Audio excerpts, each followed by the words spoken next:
Dire lang ako sa iyo kay ana ay dire sa semento. Yeah. Wa man ko dire sundang gabas man. Uy, sundang gabas man ang nasilaw ko na. Di ka mo video? Di tama na yan. Kuha lang sundang. Kumata kasi. Gaingon ka na silaw sa lamisa gabas mo ko. Alagari rin niya binatundang.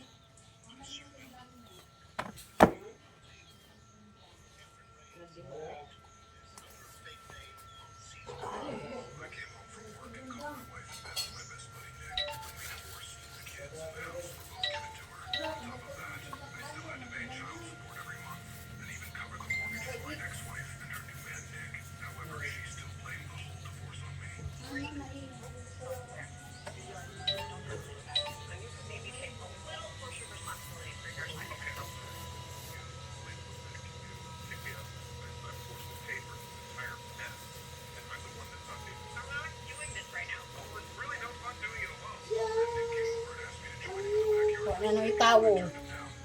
Mana sa nila? Sikay po ng ano mo. Yung tekan mo na.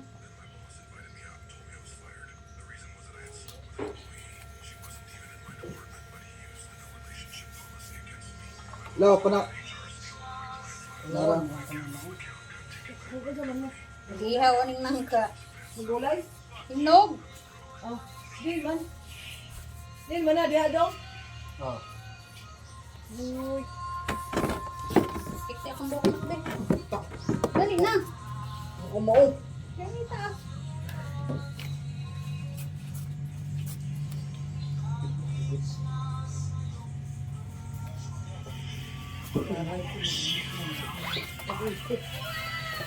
oh, kurang-kurang kay lapit ko ni Nining. Jay. Jay. Ah. Kunin ko ako yung Nining ihatod na ko.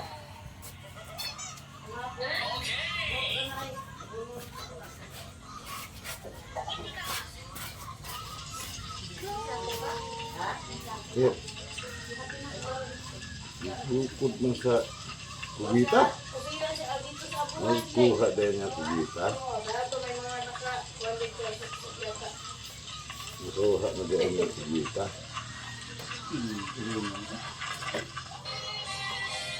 Sobrang saya ng babae ko dahil kakahiwalay lang niya.